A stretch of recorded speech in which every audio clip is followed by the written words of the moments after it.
dari relung hati jiwa, cuma par Yesus sajalah cinta ni abadi selamanya.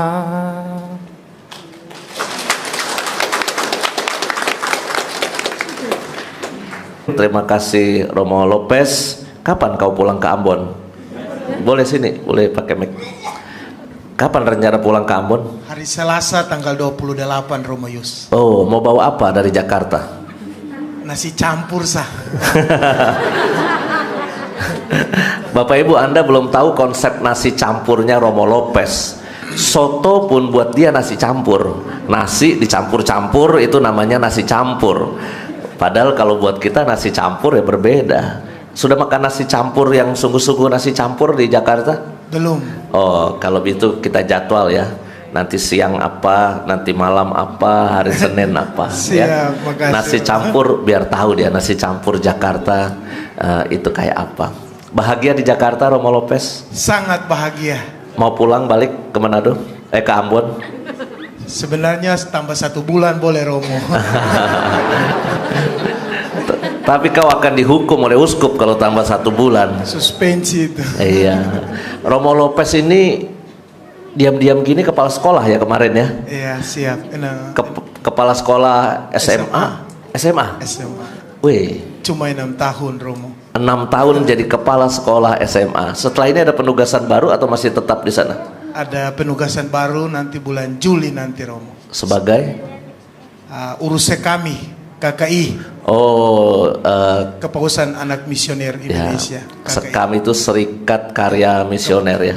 Ya, itu untuk mengurus anak-anak remaja dan anak-anak kecil. Itu tugas yang tidak mudah karena karisma beliau ini memang buat remaja-remaja dan anak-anak ya. Bukan buat jamur ya, nggak boleh ya. Hanya buat remaja dan anak-anak. Kalau untuk jamur selipnya saja. Selipan. Oh, jamur selipan aja, selingan-selingan. Ya, selingan. Setelah ngurus remaja, dia selingannya ngurus jamur. Oke lah. Semoga peternakan jamurnya berhasil dan kalau sudah panen boleh kirim ke Jakarta ya. Siap. Oke, terima kasih Romo Lopez. Banyak dosa ya. Nah, ini yang kiranya sikap-sikap yang perlu kita tumbuhkan agar kita semakin bertumbuh dalam iman. Kiranya ini salah satu pembuka permenungan pada pagi hari ini, dan kita akan lanjutkan permenungan kita dengan khotbah utama ya dari Romo Lopez ya, yang sangat shining ya di OKS kemarin. Ya. Silakan Romo Lopez melanjutkan estafet khotbah kita pagi hari ini. Tuhan Yesus memberkati. Amin.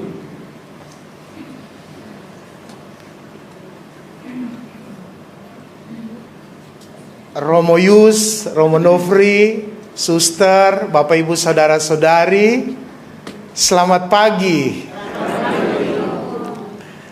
Tadi Romo Nofri sudah memulai dengan permenungan menceritakan pengalaman Siloam karena ada pengalaman pribadi tentang bagaimana ayahnya dirawat di sana.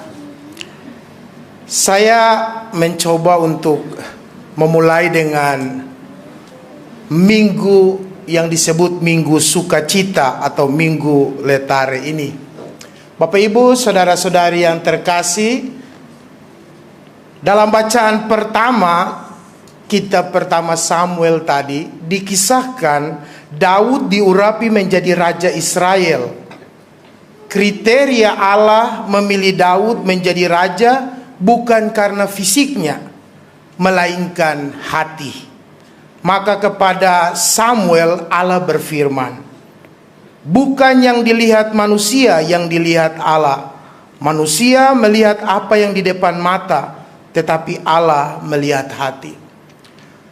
Kalau kriteria pemilihan seorang menjadi raja, kalau dari fisik, maka kalau seorang ditabiskan menjadi imam, kalau dilihat dari fisik, secara otomatis Lopez gugur. Pertama sudah gemuk, kedua hitam lagi, baru tidak tampan.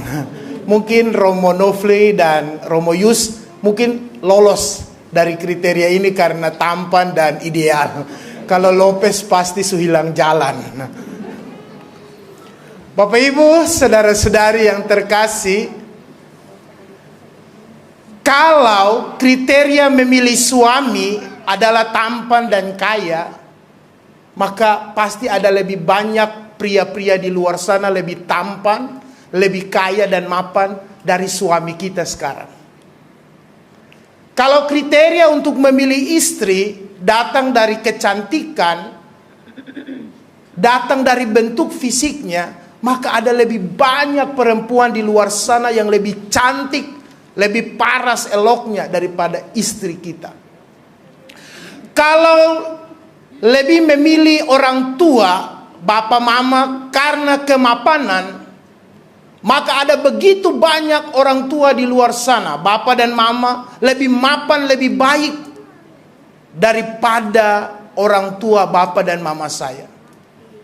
Maka bacaan pertama dari kitab Samuel mengingatkan saya dan kita, Allah menempatkan kita saat ini pada posisi kita bukan karena fisik. Kalau Allah melihat Lopez dalam bentuk fisik sehingga menabiskan menjadi imam, maka ada begitu banyak pria-pria yang baik, yang tampan dan pintar di luar sana yang layak menjadi imam dibandingkan Lopez. Tapi karena Allah melihat hati Lopez yang hitam tapi manis. Bacaan kedua, surat Rasul Paulus kepada jemaat di Efesus. Rasul Paulus mengingatkan jemaat untuk menghantar begitu banyak orang yang ada di sekitar mereka menuju kepada sang cahaya sejati itu. Bukan sebaliknya menjadi penghalang untuk menghalangi orang-orang untuk datang kepada Yesus, untuk mengalami cahaya sejati itu. Ada begitu banyak kebaikan yang kita alami dan kita rasakan di sekitar hidup kita. Tapi karena kebutaan hati kita, mungkin dipengaruhi oleh masa lalu kita, trauma kita, membuat sehingga kadang kita mencoba untuk membalas dendam kepada orang-orang yang ada di sekitar kita. Ada begitu banyak orang bisa saja datang kepada Yesus, tetapi mungkin karena keegoisan kita, mereka tidak mengalami terang itu.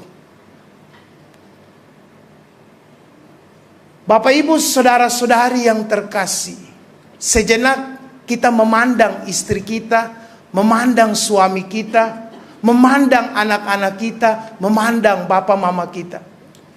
Sebenarnya mereka bisa diselamatkan dari kelemahan mereka, tapi karena pengalaman traumatis, pengalaman masa lalu yang menghantui hidup kita membuat sehingga biarkan saja, mati kalau mati, lebih baik pisah, lebih baik mati daripada harus berbaik kepada suami saya yang memang kedapatan selingkuh atau STT, selingkuh tipis-tipis dengan jamur janda di bawah umur. Untuk apa memberikan kesempatan kepada dia? Sakitnya itu di sini. Jadi kalau mau mati lebih baik mati sekalian dia dengan jamurnya, bukan kudisnya. Maka hari ini Rasul Paulus mengingatkan jemaat di Efesus untuk menjadi pewarta kabar sukacita sesuai dengan tema hari ini, sukacita. Dan dalam bacaan Injil, penginjil Yohanes mengisahkan tentang kisah seorang yang buta sejak lahir memperoleh kesembuhan dari Yesus. Saya suka diskusi singkat antara Yesus dan si buta yang mengalami pemulihan ini. Yesus berkata kepada si buta itu, apakah engkau percaya kepada anak manusia? Si buta itu dengan keluguannya, dia malah bertanya balik kepada Yesus, siapakah anak manusia itu supaya aku dapat percaya? Yesus mengatakan, bukan saja engkau lihat, Artinya dia sudah mengalami pemulihan ini. Tetapi yang sementara berbicara dengan engkau, dialah anak manusia itu. Apakah engkau percaya? Si buta itu dengan kepolosannya menjawab, aku percaya Tuhan. Apa makna di balik diskusi pribadi ini? Secara pribadi saya melihat ini sebuah peristiwa kepolosan iman. Dia buta sejak lahir. Dia tidak pernah melihat itu bentuk fisiknya Yesus itu seperti apa. Dia mungkin mendengar, tapi tidak melihat. Bahkan wajar kalau dia mengatakan, siapakah anak manusia itu? Karena memang dia tidak pernah melihat. Dia buta. Dan Yesus menuntunnya. Dia yang kamu lihat. Dan dia yang sementara berbicara dengan kamu. Bapak, Ibu, saudara-saudari yang terkasih. Kita mungkin ada yang dibaptis dan mengenal Yesus sejak kecil. Sejak bayi. Ada yang mungkin setelah perkawinan. Ada yang mungkin setelah dewasa. Kita punya banyak pengalaman rohani. Perjumpaan pribadi dengan Yesus. Seharusnya pengalaman iman si buta hari ini mengajarkan Anda dan saya bahwa kita harus lebih mengenal siapa itu Yesus. Karena kita punya pengalaman pribadi yang begitu lama dengan Yesus. Tetapi kadang karena himpitan ekonomi, sakit, persoalan rumah tangga, pendidikan anak dan lain sebagainya, membuat sehingga kita sering bertanya, di manakah engkau Yesus? Saat ini saya ada dalam peristiwa ini Tuhan. Seakan-akan persoalan hidup ini datang berlapis-lapis. Di manakah engkau Yesus? Sepertinya saya berjalan sendiri. Bapak, Ibu, saudara-saudari, Anda dan saya bukan hanya berjalan sendiri. Tetapi si buta tadi berjalan dalam kesendiriannya. Dalam kebutaannya. Maka kalau si buta saja mengatakan, aku percaya Tuhan. Maka seharusnya kita yang secara fisik dapat melihat ini harus lebih percaya dari si buta itu. Maka Bapak, Ibu, saudara-saudari yang terkasih, saya mengakhiri renungan saya ini dengan sebuah syair lagu di mana mau mengatakan bahwa apapun yang terjadi dalam hidup saya tidak akan menggadai iman saya, tidak akan menggadai Yesus yang sudah ada di dalam seluruh keberadaan saya, tinggal dalam hidup saya melalui perayaan Ekaristi yang setiap hari saya sambut tubuh dan darahnya, dia sudah ada di dalam saya. Maka Yesus adalah cinta mati saya. Maka saya mencoba menutupnya dengan syair lagu ini. Beta janji, beta jaga Yesus untuk selamanya. Beta janji akan setia hanya untuk satu cinta. Ini cinta yang beta punya dari relung hati jiwa. Cuma par Yesus sajalah cinta ni abadi selamanya.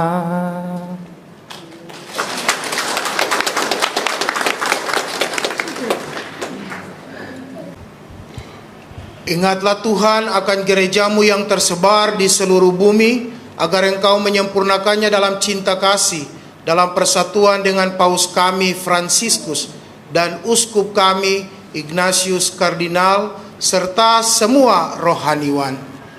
Ingatlah juga akan saudara-saudari kami yang telah meninggal dengan harapan akan bangkit, dan akan semua orang yang telah berpulang dalam kerahiman-Mu, dan terimalah mereka dalam cahaya wajah-Mu.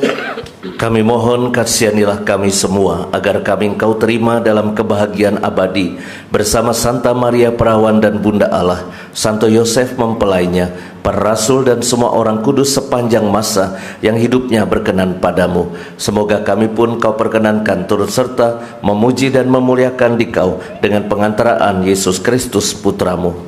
Dengan pengantaraan Dia, bersama Dia dan dalam Dia, bagimu Allah Bapa yang Maha Kuasa, dalam persekutuan dengan Roh Kudus, segala hormat dan kemuliaan sepanjang segala masa. Amin.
Marilah kita berdoa.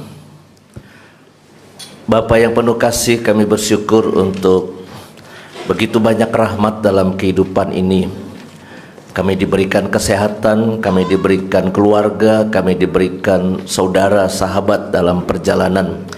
Biarlah hidup kami boleh saling menjadi berkat satu dengan yang lain, sehingga kami sungguh merasakan kasih yang begitu besar dalam hidup ini. Engkau sendirilah yang menyelamatkan kami, sebab Engkaulah penyelamat kami yang hidup dan berkuasa kini dan sepanjang segala masa. Amin. Silakan duduk. Bapak Ibu, saudara-saudari, nanti sore dan hari Kamis tidak ada praise and worship dan opera komedi Samadhi, karena para Romo pengen menyepi dan persiapan bulan puasa.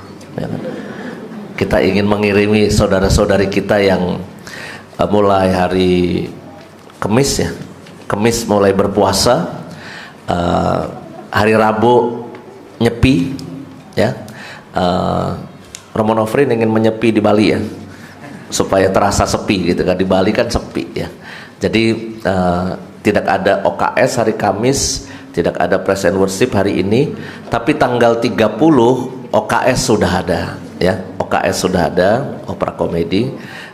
Silahkan ikut menyaksikan. Dan April dan Mei kita akan melanjutkan perbuatan baik kita ya. Kita akan bersama-sama membantu calon paroki. Di paroki Arnoldus Bekasi itu terlalu luas dan terlalu banyak umat, sehingga lalu memang harus dibagi dua dan memang harus merintis pembangunan gereja di sana. Kita bulan April untuk paroki Arnoldus, pemecahan paroki. Lalu bulan Mei bersama komisi seminari KWI kita akan membantu seminari-seminari di beberapa daerah, termasuk di daerahnya Romo Lopez di Amboina ya. Kita akan ikut bersama komisi seminari, kita akan KWI, kita akan membantu itu ya. Jadi April dan bulan Mei. Bulan Juni kita jalan-jalan haheho, jadi tidak ada penggalangan dana. Terima kasih kepada paduan suara dari Sisilia, namanya Paroki Santa Ana. Ini adalah teman-teman karaoke saya waktu saya masih frater dulu. Cuma ya suara saya belum sebagus sekarang kayaknya ya. Terima kasih. Ini paduan suara OMK dulu yang sangat bagus. Ya sekarang udah mulai ada vibrasi getaran-getaran ya, karena tambah umur. Tetapi ya mereka tekun melayani terus di gereja. Samadi termasuk paroki Santa Ana. Ya, maka kita syukuri segala pelayanan yang mereka lakukan. Terima kasih Romo Nofrin, terima kasih Romo Lopez. Kapan kau pulang ke Ambon? Boleh sini, boleh pakai mic. Kapan rencana pulang ke Ambon? Hari Selasa tanggal 28 Romo Yus. Oh, mau bawa apa dari Jakarta? Nasi campur sah. Bapak Ibu, Anda belum tahu konsep nasi campurnya Romo Lopez. Soto pun buat dia nasi campur. Nasi dicampur-campur itu namanya nasi campur. Padahal kalau buat kita nasi campur ya berbeda. Sudah makan nasi campur yang sungguh-sungguh nasi campur di Jakarta? Belum. Oh, kalau itu kita jadwal ya. Nanti siang apa, nanti malam apa, hari Senin apa. Ya. Makasih. Nasi campur biar tahu dia nasi campur Jakarta itu kayak apa. Bahagia di Jakarta Romo Lopez? Sangat bahagia. Mau pulang balik ke Manado? Ke Ambon? Sebenarnya tambah 1 bulan boleh Romo. Tapi kau akan dihukum oleh uskup kalau tambah 1 bulan. Suspensi itu. Iya. Romo Lopez ini diam-diam gini kepala sekolah ya kemarin ya? Iya siap. Kepala sekolah SMA? SMA? SMA. Wih. Cuma 6 tahun Romo. 6 tahun jadi kepala sekolah SMA. Setelah ini ada penugasan baru atau masih tetap di sana? Ada penugasan baru nanti bulan Juli nanti Romo. Sebagai? Urusnya kami. KKI. Oh, Kepausan Anak Misioner Indonesia. Ya, kami itu Serikat Karya Misioner ya. Ya, itu untuk mengurus anak-anak remaja dan anak-anak kecil. Itu tugas yang tidak mudah karena karisma beliau ini memang buat remaja-remaja dan anak-anak. Ya, bukan buat jamur ya, nggak boleh ya. Hanya buat remaja dan anak-anak. Kalau untuk jamur selipnya saja. Selipan. Oh, jamur selipan aja, selingan-selingan. Ya, selingan. Setelah ngurus remaja, dia selingannya ngurus jamur. Oke lah. Semoga peternakan jamurnya berhasil dan kalau sudah panen boleh kirim ke Jakarta ya. Siap. Oke, terima kasih Romo Lopez. Bapak Ibu, mari kita tutup ekaristi kita. Minta maaf kalau hari-hari ini mungkin selasar di Samadi itu agak berantakan karena saya ingin mengganti kayu-kayu yang termakan rayap dengan baja ringan dan atap yang lebih gampang untuk di maintain oleh kita ya. Jadi kalau ngelihat Samadi agak berantakan ya, 10 hari ini mohon maklum ya. Mari kita bangkit berdiri, mohon berkat Tuhan. Tuhan bersamamu dan bersama rohmu. Bapa yang penuh kasih, Berkatilah hamba-hambamu ini, berkatilah keluarga mereka, hidup, pekerjaan, segala hal yang mereka lakukan. Dan biarlah namamu senantiasa hidup dalam diri mereka. Terimalah kasih Allah yang Maha Kuasa, di dalam nama Bapa dan Putra dan Roh Kudus. Amin. Ekaristi kita sudah selesai. Syukur kepada Allah.